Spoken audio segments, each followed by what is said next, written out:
Hi everyone and warmly welcome to Hel Tech Retail Tech. It's fun to see all of you here today.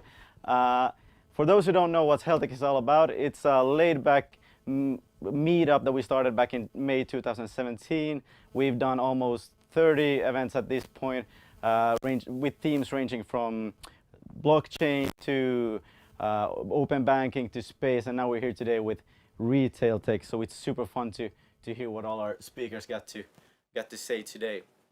At this point, it's super amazing to have all of you here, and it wouldn't be fair today to discuss or mention all our amazing partners from Altodigi platform. So give them a huge shout out if you happen to see them on Twitter or go follow them and so on.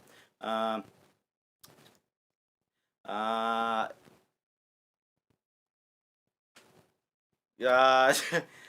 uh, uh, Yes. So for the past few months, there's been a lot of things happening with the pandemic and so on. But I just read on LinkedIn that we've surpassed the 2019 numbers when it comes to startup funding, which is amazing. We're already over around 600 million, so that's a lot, and we're only in September. So let's see what the startup funding is at the end of 2020. Even though the pandemic has been ranging, it seems that the Finnish startups have managed to gather quite a lot of funding in these troubled times. For example, Volt gathered around 100 million from Goldman Sachs in June, so that's a lot when it comes to that. And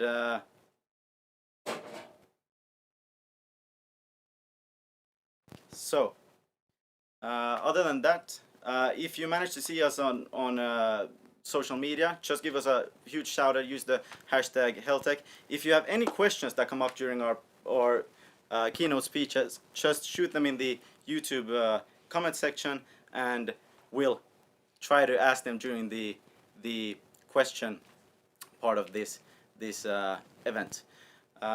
Without further ado, it's super fun to see all the keynotes here. Today the program will be Linda Nyberg from Budbee, the head of business development here in Finland, and then we'll have Johannes Söderström from VReal talking about VR in retail tech, and Johanna Smoros from Relex, the CMO of Relex, will be ending this event.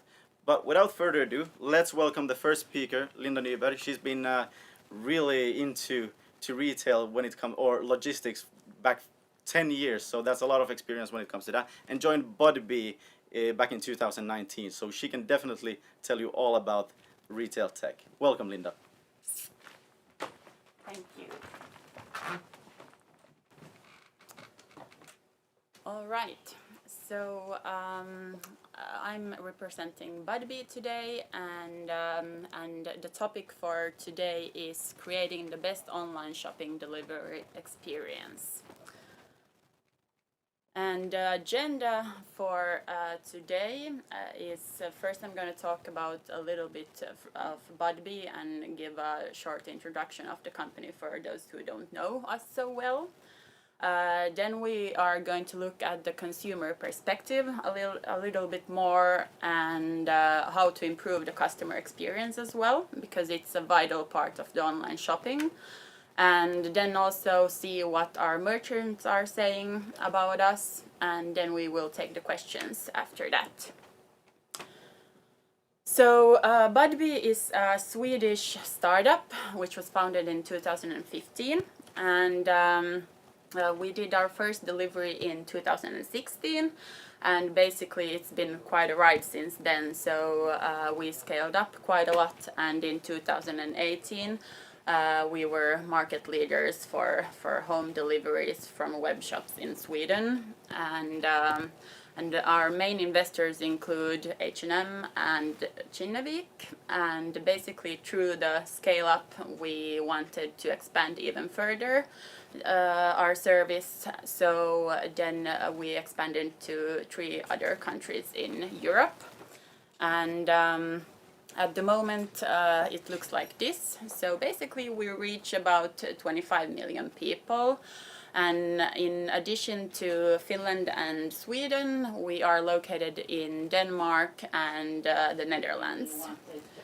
And if we take a closer look at Finland, as we are here today, we have been in Finland for almost 2 years now, and basically been doing last mile deliveries in the Helsinki area.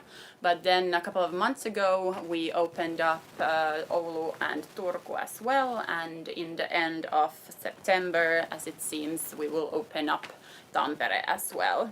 And then the story continues from there. There we are opening up new cities and areas all the time. And for example, in Sweden, we opened up a couple of weeks ago 43 new areas as well. So we are growing. But the thing that we do is we do same day and next day deliveries between 5 and 10 p.m. in the evening, basically always when most of the people are actually at home. And our mission is to create the best delivery experience in the world. And this goes quite well with today's topics too. So this started from the fact that we are really consumer focused, and everything we do starts from the consumer. So we want to make life easier, and that's because people should be concentrating on the really important stuff, because life is more important, so to say. So that's where we come in and want to make things easier. Then if we take a closer look so that you understand a little bit more about us. So basically Budbee is a tech company, but we also need the logistics part in order to succeed. So we have both logistics and technology, and we call it LogTech. Then if we take a little closer look at retail, as it is the main subject today. So basically people have, or the consumption habits have changed quite a lot, which means that retail needs to change as well.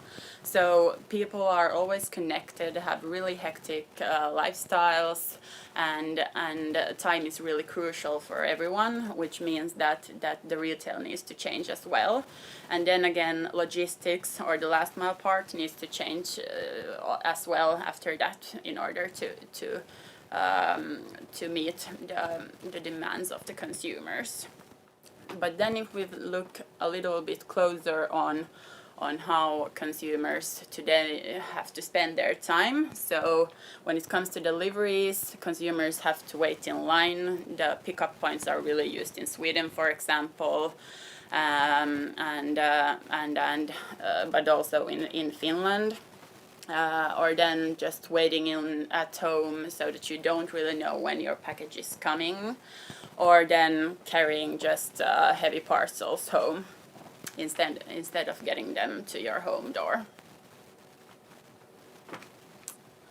And then if we take a closer look at what consumers have been saying according to research, this is based on some research that was published last year. And if we take a look at the left top corner, we see how consumers have been getting their deliveries in the Nordics compared to how they would prefer to get them.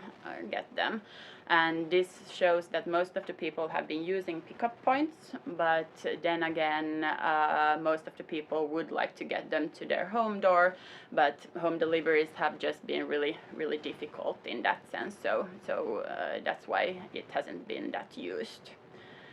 Then if we look at the bottom corner on the left side, we see the factors that people or have impact when you choose the delivery method. And basically it's price, reliability, fast delivery, relevant information, and the fact that you can adapt the delivery to your preferences, which have really impact. And these are also the things that we have tackled, so to say, which are really important because these make life easier for the people then. Then on the right side we can see a little bit more about statistics about that it's important that there are different delivery methods so that the consumer can really choose the option that they do prefer, and that can have a big impact on the delivery option and from where they purchase the things as well. Here we can see a little bit closer how to improve the consumer experience. So on the left side you can see consumer reviews about the traditional logistics services, and then on the right side how we do it, how you can improve the consumer experience. So first thing is timing. And basically we give the estimated delivery time on minute. It's followed in real time, and it's basically like an Uber-like experience. Then in addition, we think that it's really important, and we want to be transparent towards the consumer, but then also towards the merchant. So the consumer can follow the parcel in the tracking app, and then the merchants also see what we have been discussing with the consumers, so that they know how the delivery experience has gone, which is also a part of the online purchase. Then the customization, we want to give the feeling basically to the consumer that they decide when the delivery arrives and not the transport company like it is basically today. And we do it with small things. For example, the consumer can choose how we deliver the parcel. We have a knock on door, or then we can just normally ring the doorbell, or then leave it outside the door and then we take a picture of the parcel at the door and send it to the consumer and inform them that it has been delivered. And that has actually been used quite a lot now during the COVID-19 times as well. But then customer service is also really crucial. Our customer service is in-house, so they can really easily help the consumers and also the merchants and drivers, and that's really, really important too. But then if we take a closer look on the consumer journey, which is probably the most interesting part in that sense, that you get to experience how our service really works. So basically in the beginning we ask some additional information from the consumer, for example what kind of house they live in, if there's a door code, and so on. Then the consumer can choose how we deliver the parcel, and also the date, and by a time window if they prefer. So we also give the consumer the possibility to move the delivery date up to 6 days forward without taking any cost of that then.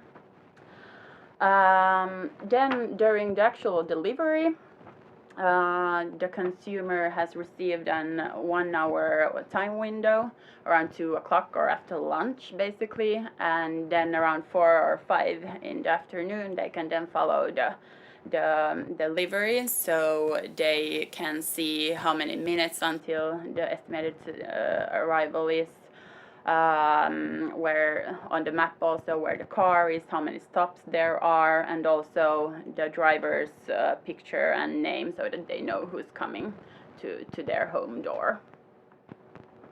Then after the delivery, the consumer can rate the delivery, give 1 to 5 stars, and also leave comments if they like. So this is basically how it works. We try to make it as easy as possible for the consumer, so that the online shopping experience is as good as possible.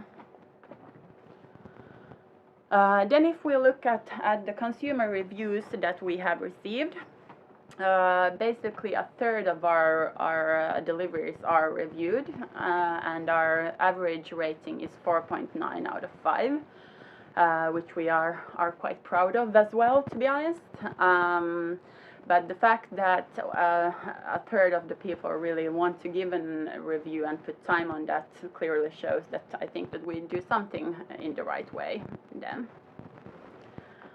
But this is basically the consumer part. But then if we look at the merchant part as well, which is really vital because they have to change when the consumer change their habits.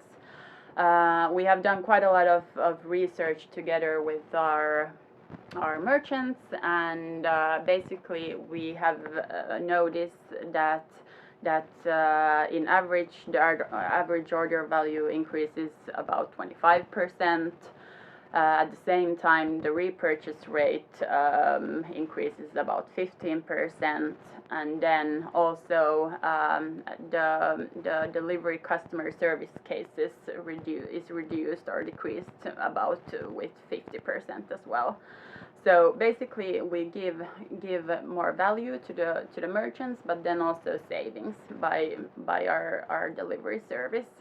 And I think that the main reason here is that the consumers really appreciate the communication between us. So we keep them updated about the situation, and they can really trust that the parcel arrives when we have informed that it will arrive.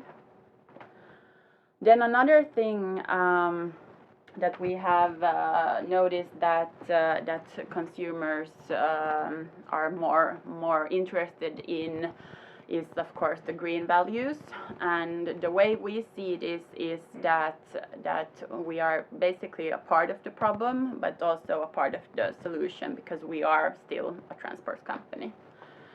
So the way we see this is that we want to do more good but at the same time do less harm. So, for example, we just opened up our new terminal in Stockholm, which is energy self-sufficient.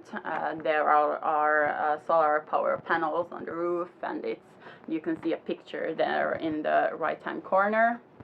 And then also we are constantly growing the fleet of cargo bikes as well as our electrical fleet when it comes to our cars.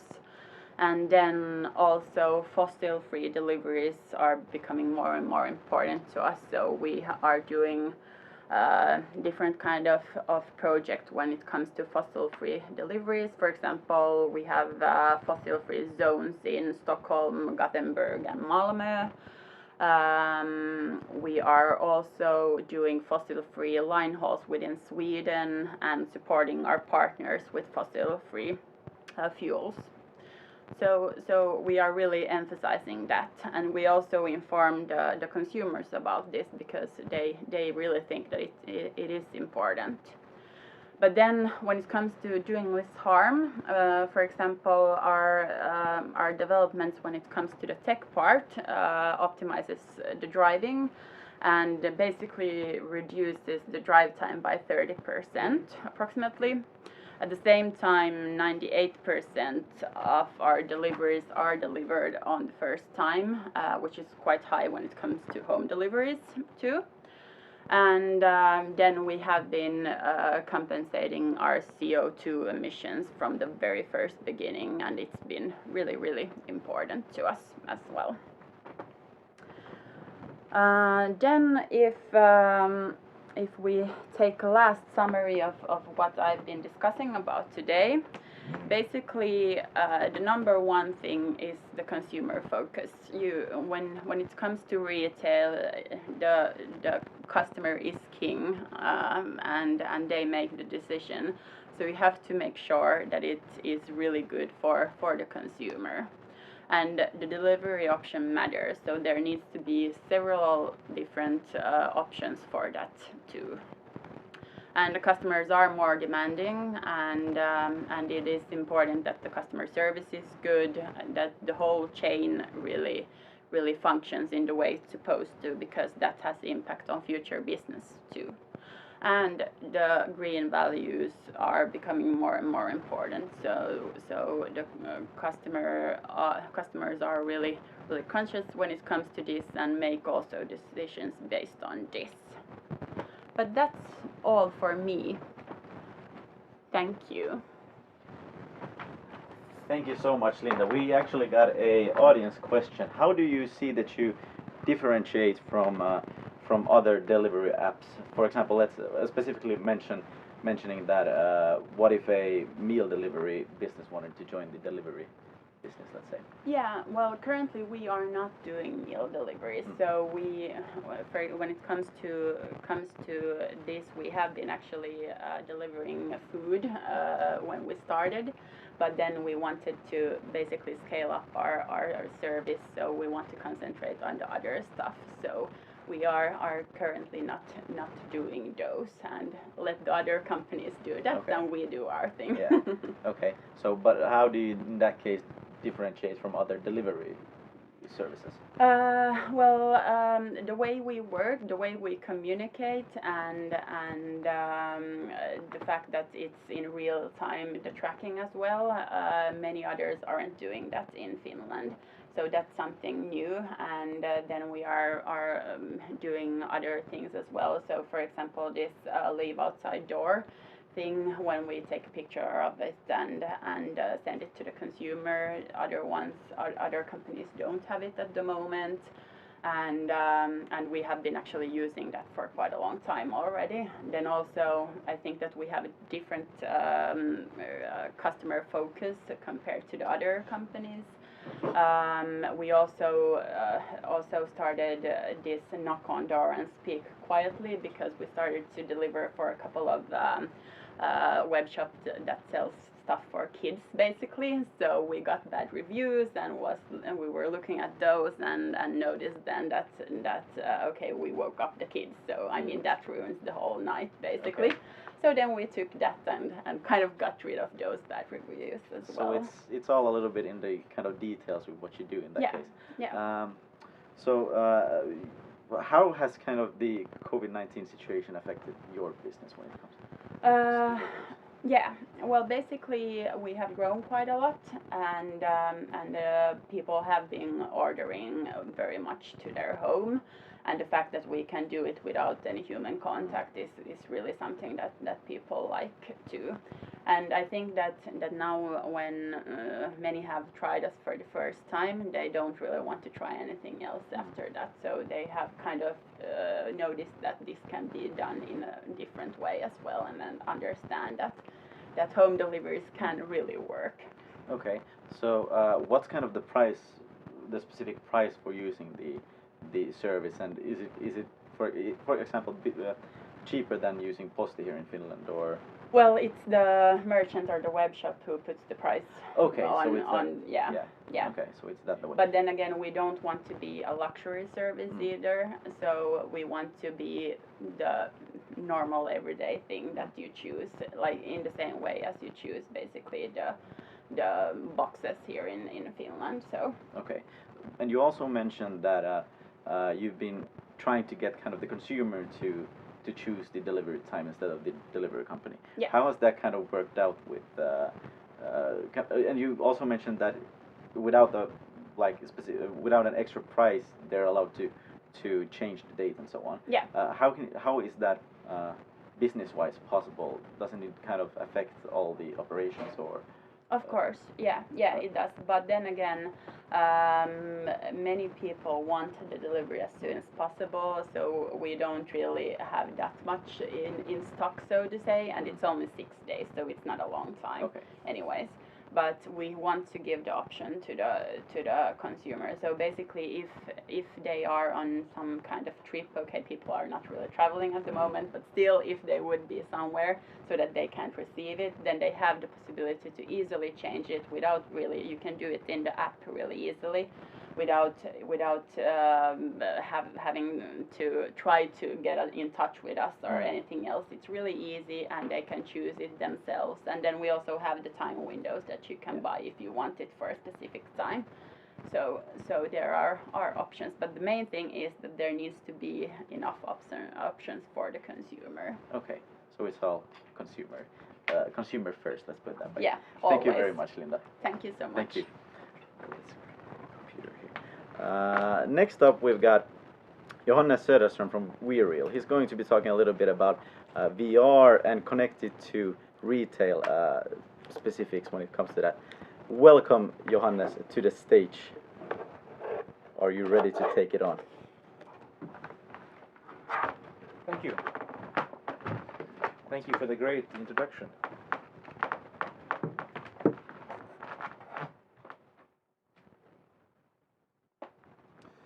Yeah, today I will talk about a little bit about why VR will change everything, also in retail. And it's maybe good to say in the beginning, I don't know that much about retail, but I know everything about VR. Just kidding. I will talk about, as I said, VR, why VR is important when it comes to retail, but I will start a little bit talk about myself and why we are here today. I have a background in fine art photography. I used to make documentaries 10 years ago. And this kind of combination of making documentaries and fine art photography got me into making my first VR experiences.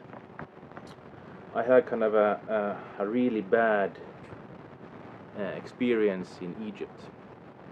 I was documenting something for CMI, Martti Ahtisaari and a lot of other important guys were there, and I kind of somehow I failed to deliver what I should deliver.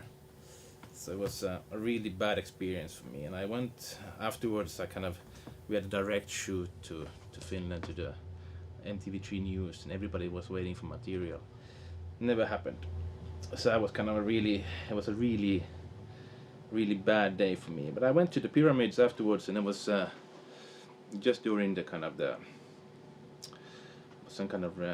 Egyptian revolution, as they call it. So I went there and I sat. I was alone at the pyramids. Was this huge amount of history around me, and I maybe sat there for 20 minutes, and all this negative energy, all this kind of nervous that was around me, but just suddenly disappeared. And then I didn't realize then, but I realized afterwards that this kind of a little bit changed my life in that sense. And I thought, how can I document something like this? And just by shooting or filming the pyramids and interviewing some person there wouldn't be the case. And then I didn't understand. I didn't have the solution back then. And I started working for this auction house as a photographer. And in a way, then we had this kind of similar problem, not similar as the one in Egypt, but I came up with a solution there. And the problem that this auction house was there was selling a lot of things, but there was a lot of things also came back. And the reason why it came back was because of the size of the people thought they was buying something that is different size. So then I did some investigations around this. How can you change, or how can you help the people buying the right stuff? So I created a pilot. It was actually here. I created a pilot to showcase. I think it's this one. Yeah. So we created a pilot that this was 2016 or 17. And the idea was that clients could actually look around and look at how big the things was. So you can see the painting here is huge in combination with this table. So if you thought you bought something that was 50 cents, that was actually 5 meters, this could help you realizing what you were supposed to buy. And combine this with when you click on the object, you can actually buy it. So this is an auction house, so you can bid on it. And this was for me changed the whole way of how you looked at photography. And this is back to kind of, I realized this is something I would like to do in Egypt as well. This is how I would like to document the pyramids and showcase it around. So kind of showcase the greatness of something. And I really like the simpleness of moving around in a good looking 360 image. The quality is good, as you can see. We actually can make it much more greater because this is online, so, and it's kind of you have to be able to move around. So this is something, and people ask me, okay, why don't you do 3D, or why do you do this? I think because I think it's the power of photography still is much better than any 3D at the moment. So then you can ask me, what the hell has this to do with retail? And I come in there.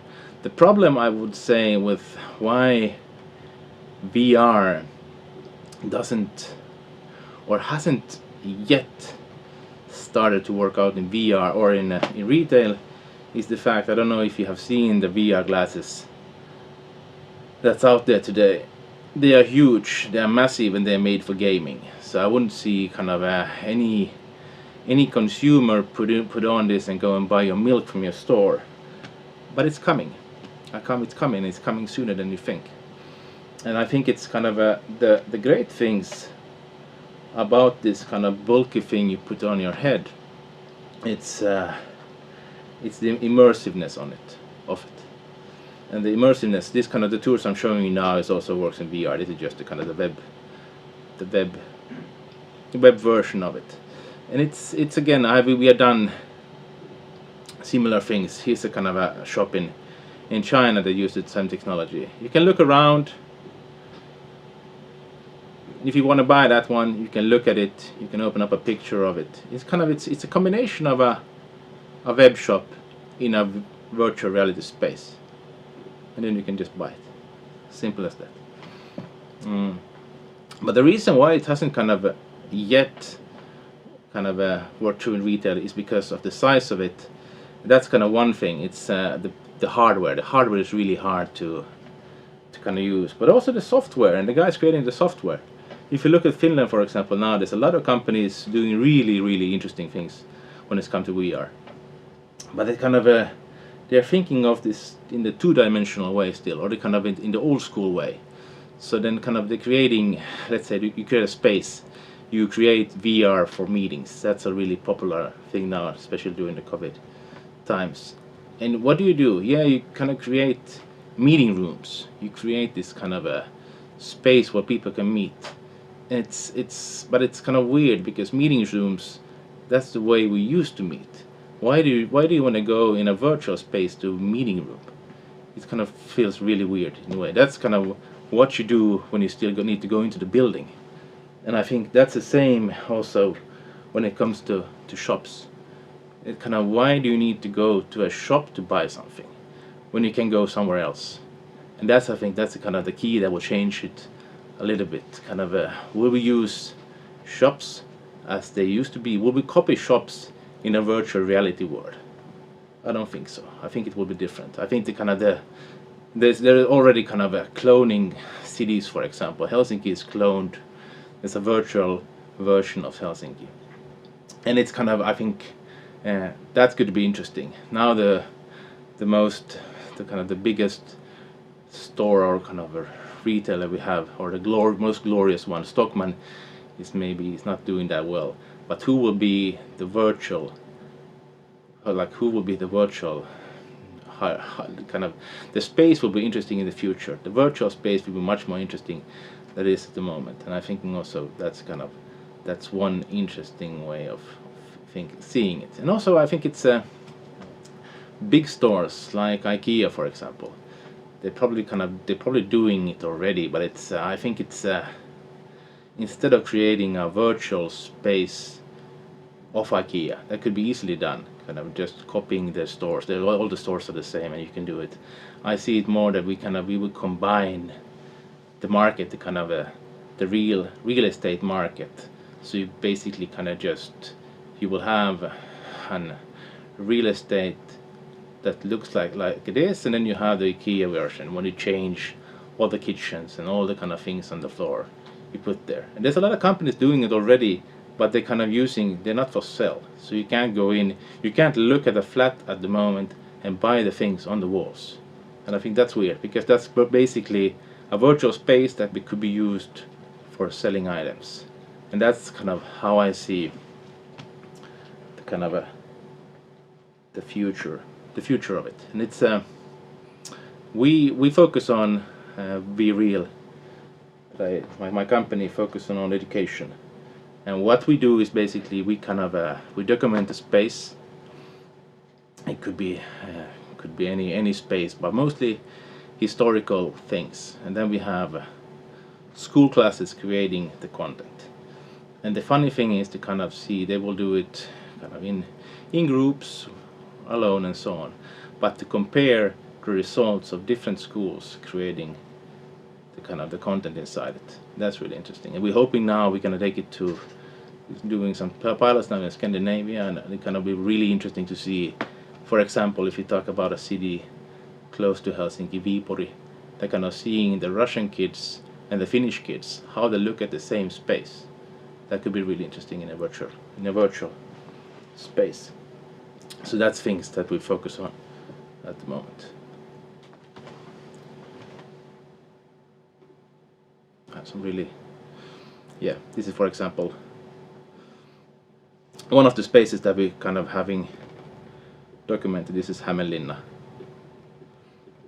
one of the castles that we kind of we have created some tools where the kids can easily put in some information to it, or create a tour. This tour hasn't even been linked yet, just images after each other.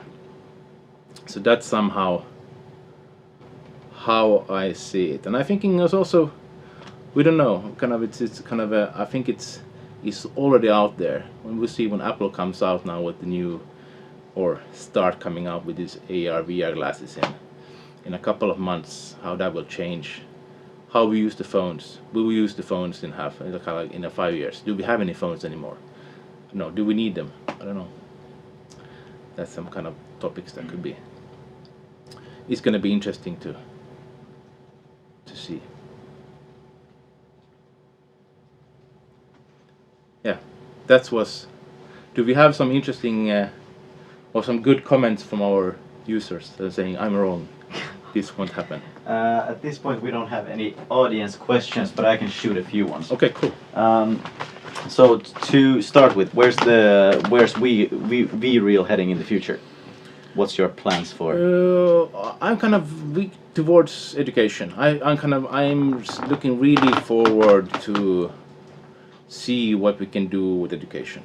And I'm not saying education doesn't have to be high school or so on. It can be anything. I think it's kind of when it comes to, for example, we have a client that has a problem that we're hopefully going to solve in virtual reality, and it's one of the things with retail that you because if you put on a head mask, it's really hard to do anything else. You can't look on your phone. You have to focus on it in a way. So it's like if you have 50 people that's gonna do maybe not the most interesting job, but they put their headsets on, they can't do anything else, and it maybe becomes a little bit more interesting as well. So that's kind of I'm talking about education now, but I'm thinking it will be more hopefully towards retail. I'm thinking we will see a lot of virtual stores and that kind of things. That maybe do we need to have a physical store that you need to go and buy your milk from the future, and that kind of concepts I would like to kind of work on. Yeah, okay, so we got there's a few companies working on that as well. But what you're thinking is basically using this VR 3D modeling, but using it for education and so on. Yeah. Are you looking for any kind of funding, or what's kind of the... we at the moment we are growing slowly, but it's I decided not to take any funds yet, because I want to we need to have a more, or we didn't take any funding yet, because I'm thinking it's when you take it, it's good to to take much take much when you have a little bit more. We're kind of still a new company, under 2 years old. In that sense, so we kind of, yeah. How did you kind of decide to? Oh, we got an audience question here coming Okay, up. cool. Have you found good examples around the world for innovative digital retail with 3D/spatial navigation? No. No, No. not at all. I think it's, yeah, I've seen some, but I don't think it's good. I Okay. think it's kind of it's copying existing spaces. Kind of if you look online now, if you go on YouTube and search for retail VR, you see a lot of this kind of normal kind of normal stores that's copied online. And I think that's the problem. We don't need to, and it's also people say a lot to me, oh, you can't walk on the floor. And I says walking is for people, not for a virtual space. You don't have to walk. It's kind of it's stupid. Why should you walk?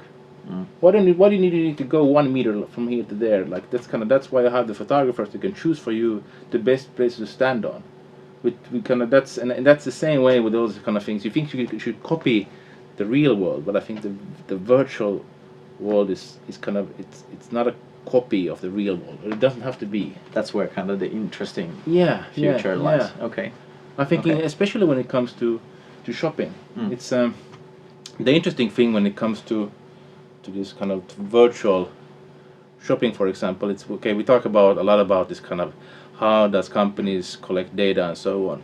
But the good thing about collecting data is, for example, it's really hard now to say where does people look at in a grocery store. What does people actually look at? You maybe know what they're buying, but you don't know what they're looking at. But with the VR headset, you can track what they're looking at. So you can lift that kind of things up. Okay, they're looking at this bottle, but buying this bottle. So you can have a lot of kind of interesting data that maybe hasn't been kind of Utilized yeah, before. yeah. And that's a kind of, and also it can be personalized. So we can take away all the products you don't buy. So only the products that you actually are looking for are there. And then we maybe can, because when you've been shopping for a couple of months, we know what you're looking for. Kind of we take the things you don't look away. And it can also be, I've seen some shops that it's kind of I don't know, if you kind of, will it change your way of shopping meat if you shop at the farm? You can choose the pig. I want that pig. Is it kind of, will you buy more or less meat? I don't know. That kind of it can be an interesting thought at least. So you can choose behind, okay, I want the horse meat from there. That's the horse I want. And it's, I don't know if it's good or bad, but that's kind of still, it's also kind of, it's more a question. Okay, it looks like this. Do I still want to eat it? I don't know. Okay. So this There's kind a lot to come. Let's see if we yeah. can get personalized. Yeah, but VR I think, in the but I future. definitely think it's retail. Kind of there is a lot of VR indication. There's a lot of VR, but it's coming to retail. Yes. Yeah. Definitely. Yeah. Thank you, Johannes. Thank you. And next up, we're gonna get Johanna Morus from Relex. She's got the experience dating back to 1990s, working in a research group and then moving on to founding Relex in 2005 with two colleagues from a research group. So let's say she's got the experience when it comes to logistics and retail tech. Welcome, Johanna. Thank you.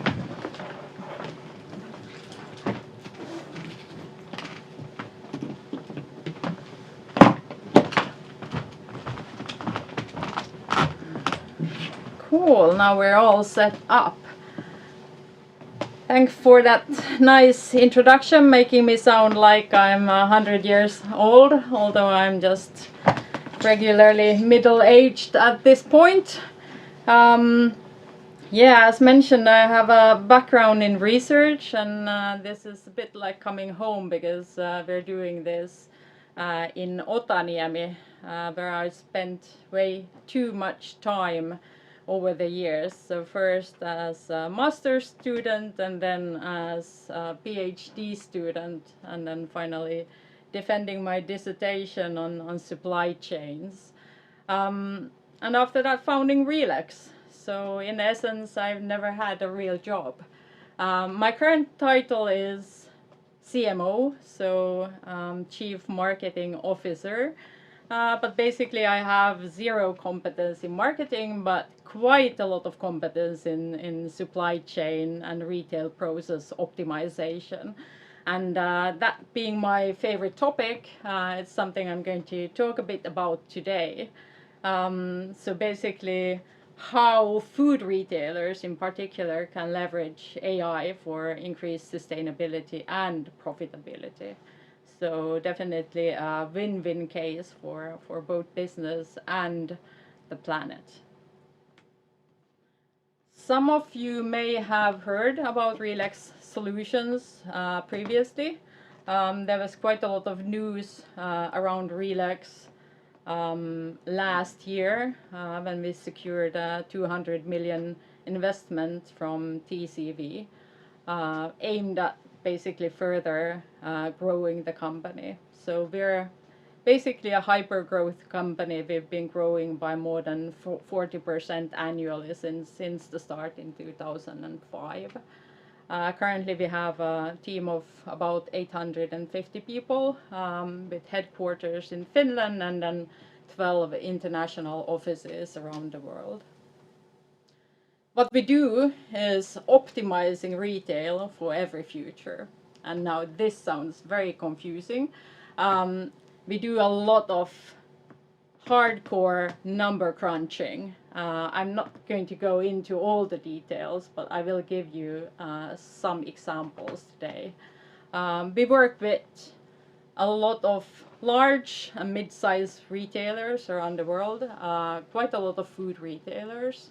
So here in Finland, for example, we work with S Group and Kesko, but also with market leaders in other countries like ICA in Sweden or Auchan in France, Ahold Delhaize in the US.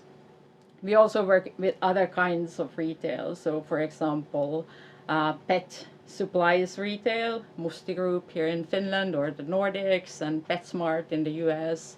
Do-it-yourself, so for example, Byggmax or K-Rauta. And we work with both brick and mortar, omni-channel, and online-only retailers. So for example, Colonial and Le Shop are online food retailers.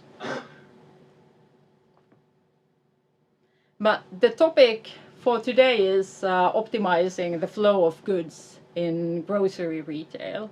And I find that especially interesting because if we fail in optimizing these goods, we create a lot of waste. So we throw away food that would be better off eaten. So it's a very motivating problem to address, and one that you can actually tackle quite well with the tools of mathematics and data. So basically things I like. I like maths and data. I'm not a people person. If we look at the grocery supply chain, it's actually one of the simpler ones. Typically you have manufacturers producing the goods. So you have, for example, dairy production, or you have pasta manufacturer, and so on. And then the goods are sometimes shipped directly to the stores, but more often to distribution centers to get more consolidated goods flows. So the suppliers typically ship full pallets or even full truckloads of goods to the DCs to get the kind of logistics part efficient. Then from the DCs, the goods go to stores or sometimes via home delivery to either pickup points or the consumers' homes. And then, of course, from the stores, you have the regular in-store shopping, but you also have, for example, buy online, pick up in-store kind of solutions.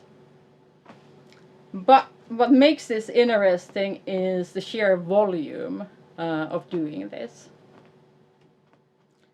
So if we look at mid-sized food retailer, so these are kind of smallish supermarkets with about 5,000 products in each store, and about 1,000 stores. So this would be perhaps a national food retailer in the Nordics. What does this mean from a supply chain optimization perspective? Well, if you take 5,000 times 1,000, so the amount of products and the amount of stores, you get 5 million active goods flows. Then of course you have the inbound flows to the distribution centers and so on. But roughly a bit more than 5 million goods flows to control on a daily basis. And then if we consider that you need to kind of predict what you're going to need to be able to deliver these, you need roughly 1 billion forecasts. So 5 million goods flows and then daily forecasts for, let's say, 6 months ahead. That's 1 billion forecasts, and these should be updated on a daily basis. And then to push through the goods through the supply chain, you need to take into account capacity constraints. So for example, come Christmas, the volumes are going to be much bigger than the whole kind of supply pipeline was designed for. So we need to take those capacity constraints into consideration. There's also resource constraints. So for example, how many people can you have picking the orders, how many people are available for customer service in the stores and so on. And then what makes grocery interesting is the shelf life restrictions. So you need to really be kind of spot on with the deliveries so you don't create waste, but on the other hand you have enough goods to actually meet demand. So how well we manage to optimize this whole thing is visible in the product availability towards the consumers, the freshness of the goods, as well as the operational costs of the business. So it has a direct impact on profitability. So as said, I really like data science, data, mathematics, optimizing things, removing inefficiencies. And in retail, there's actually a lot of opportunities to use data to optimize things. I'm not really an avid shopper, so retail was not a choice because I really love retail. It was more a choice based on, ooh, there's lots of data and lots of things to optimize, lots of complexities. That's the sort of thing I like. So let's just take 3 data science problems that we are tackling as examples. So starting with consumer demand, as I said, you need those billions of forecasts. How can you do it? The big challenge in forecasting retail demand is that you have to factor in quite a lot of factors that influence demand. So there's the obvious ones, seasonality, for example. Some products sell more in summer than in winter. Then you have trends. So for example, vegan products are growing. Then you have, for example, weekday related variation in demand that's kind of quite significant for many types of products. People buy certain products for the weekend and others are more for the work days. So these need to be factored in. Then you have all the business decisions that retailers do themselves. So promotions, price changes, changes in the assortment in the stores, changes in how products are displayed, changes in how much space is allocated, for example, on the retail shelf. And finally, there's quite a number of external factors. So for example, holidays, as I mentioned, Christmas is pretty big in grocery. There can be other things that impact consumer footfall. So for example, if there is construction work near your store, that may have an impact on how many people are visiting a specific time. Then there's weather. that can have a big impact on products like barbecue meat, but also competitor activities. So all in all, we have hundreds of potential demand influencing factors. Some of these are going to be very impactful for some products and stores, and others not so much for those, but potentially for others. And it's basically impossible for a human demand planner to make sense of this, not on the level of granularity and accuracy and speed that is needed in retail. So this is a great example of where you can really apply machine learning for great outcomes.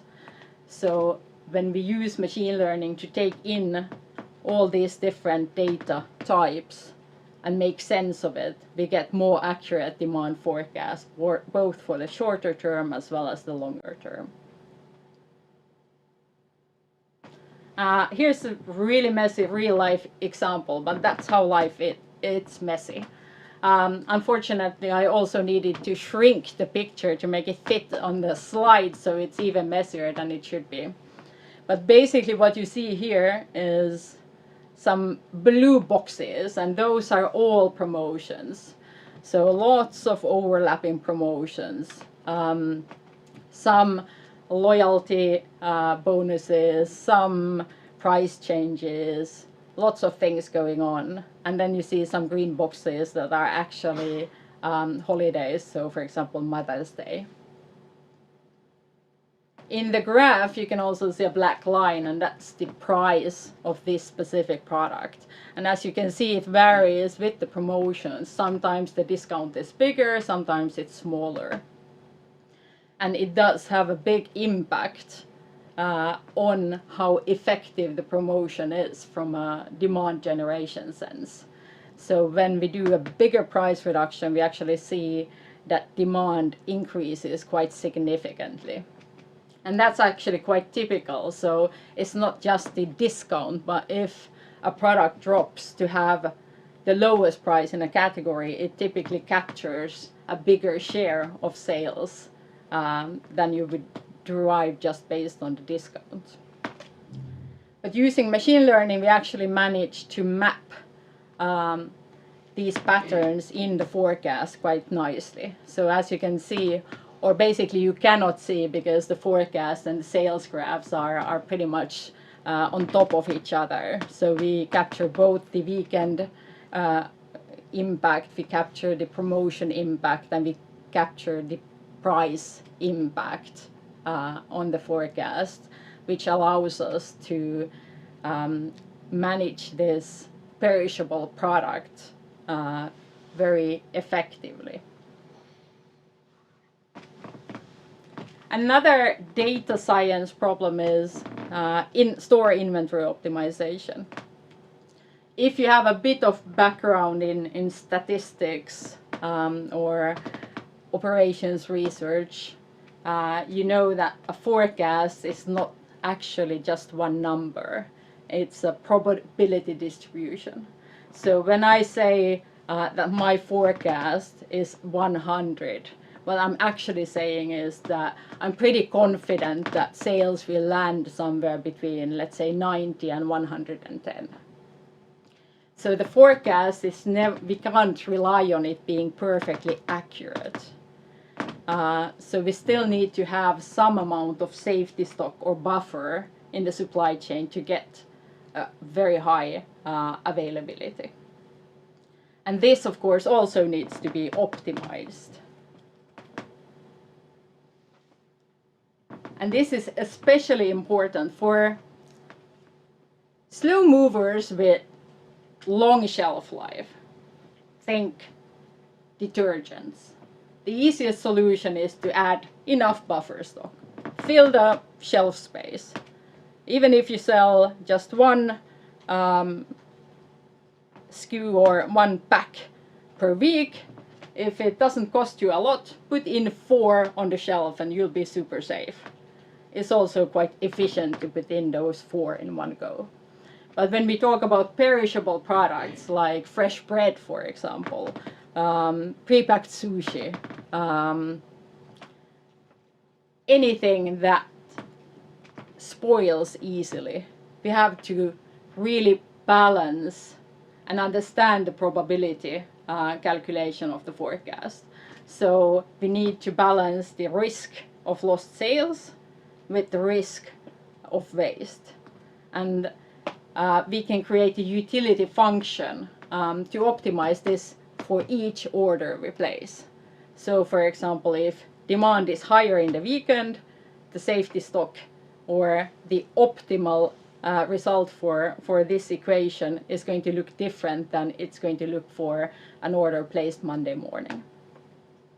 So this is another cool optimization area that has very direct implications on both the amount of waste, which drives sustainability, as well as the profitability of a retailer. Then a final example, so optimizing the flow of goods from distribution centers to stores. So how we deliver goods from distribution centers to stores has a huge impact on work efficiency in stores. Most food retailers have perishable items and so big volumes that they get daily deliveries from the DCs, distribution centers, to the stores. But it doesn't make sense to deliver, let's say, detergents every day just because you can. If you manage to consolidate deliveries of, for example, detergents to just 2 weeks per day, the workers in the stores will be shelving a lot of the same products instead of moving throughout the store. So instead of taking a roll cage with a bit of everything and start walking through the stores, blocking as many aisles as possible and spending as long as possible putting in one product here and one product there, we can optimize so that we deliver, for example, pet food on Tuesdays and Fridays, detergents on Mondays and Wednesdays, lots of fresh products just before the weekend because that's when it's needed. And in that way we can drive work efficiency in stores without having anyone work harder. If we take it even further and optimize across the full range of products in the store, we can actually level out the whole goods flow from the distribution center to the store while increasing work efficiency in the stores. So in this graph you can see the before and the after. So before we started optimizing goods flows, there were a lot of deliveries just before the weekend or in the weekend because that's where demand is the highest for this type of store. But when we optimize the delivery schedules, we managed to get the same product availability, the same waste, but a much more level flow of goods, which means that it's easier to get the work done in stores, but it also makes capacity utilization in transportation and distribution center picking a lot better. So again, more profitable. So I mentioned sustainability, so let's finally get to that. So when we do all these kind of geeky optimizations, there are 2 key outputs. One is increased profit for the retailer. So more sales as products are available to be sold, and improved quality. If you have fresher vegetables, you are going to sell more of them than if you have low quality produce. We lower costs by making operations more efficient, and we improve margins by taking out the need to mark down products or throw them away because they are too old to be sold. This type of efficiency improvement actually goes hand in hand with sustainability. So obviously reduced waste is a key driver to reduce food retailers' carbon footprint. The less goods we throw away, the better the impact is on nature. And actually, the faster we move goods through the supply chain, the better for the waste situation at home as well, because then you as consumers will have more days to consume the products before they spoil. And efficiency also drives, for example, reduced transportation mileage, which is another key carbon footprint driver.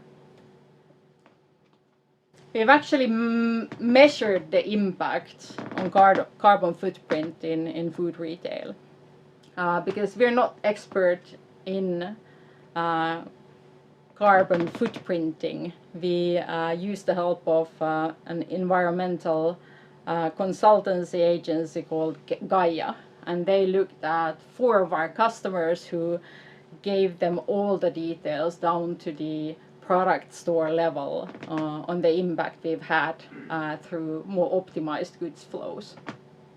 So this is 4 customers, 1 online grocery retailer, 1 food service operator, 1 convenience store chain, and 1 traditional supermarket chain. And in the kind of beige callouts, you can see the waste reduction, so ranging from 44% reduction to 14% reduction in waste. And then you can see the same in tons. So the dark green is the reduced waste in tons, so thousands of kilos, and the light green one is the avoided CO2 emissions. And as you can see, it makes a difference what you're selling. So Menigo here, for example, is food service. They serve a lot of restaurants, for example. They have a lot of unprocessed products like potatoes, fruits and vegetables.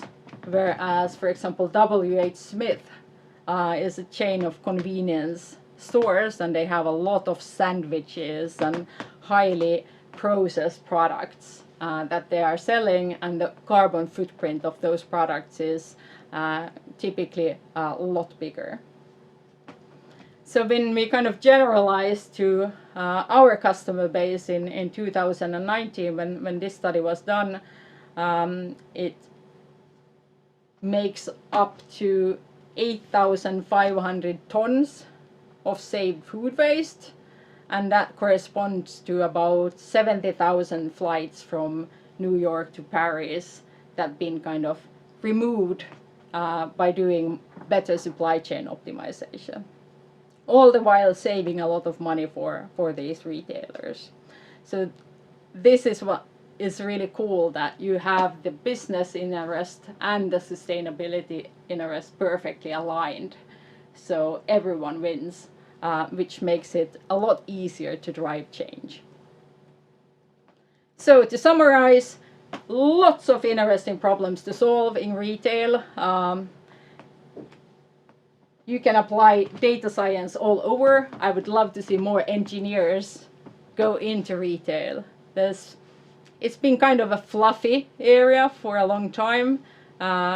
Retailers have valued, for example, merchandise and creating nice looking displays, being innovative in that sense that you find new products and so on for a long time. But there's actually quite a lot of room for optimization, data science in this field.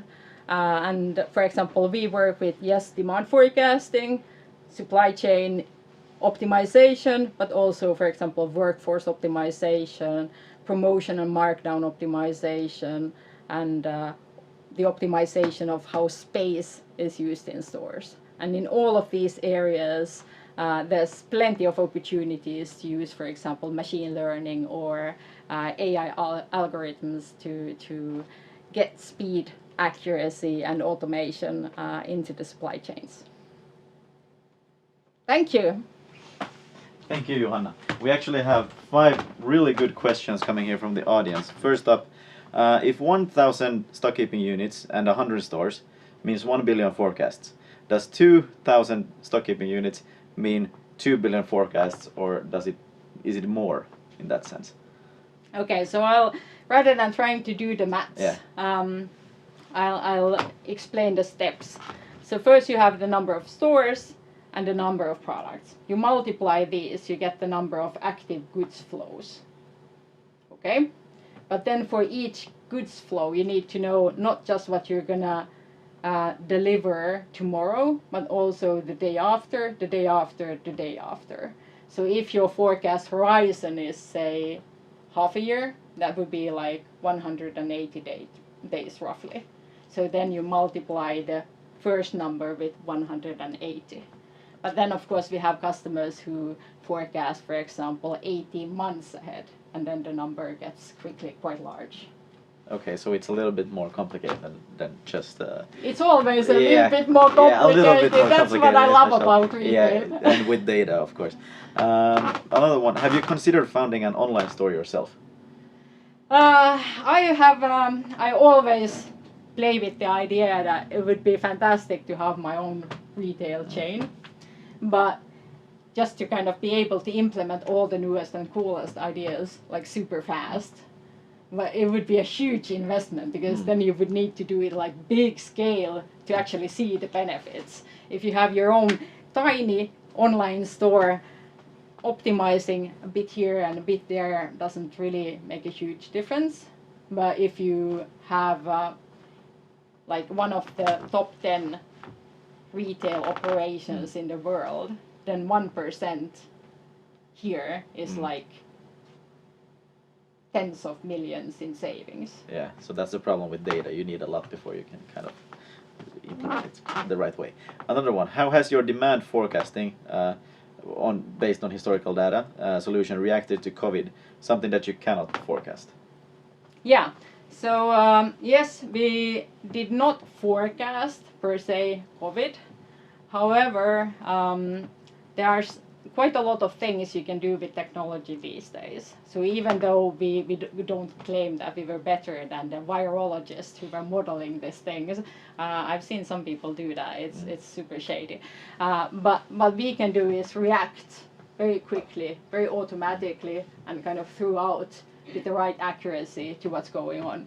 So we have been rehearsing for this because we have customers that are prone to kind of weather disasters. So hurricanes, for example. And it's kind of a similar situation. So you kind of know that it's coming, but you don't know exactly how the hurricane is going to hit until it kind of hits you. And then you actually find out whether it causes more of kind of water problems, or if it's like super windy and everything was blown away, and that actually has quite a big impact on demand.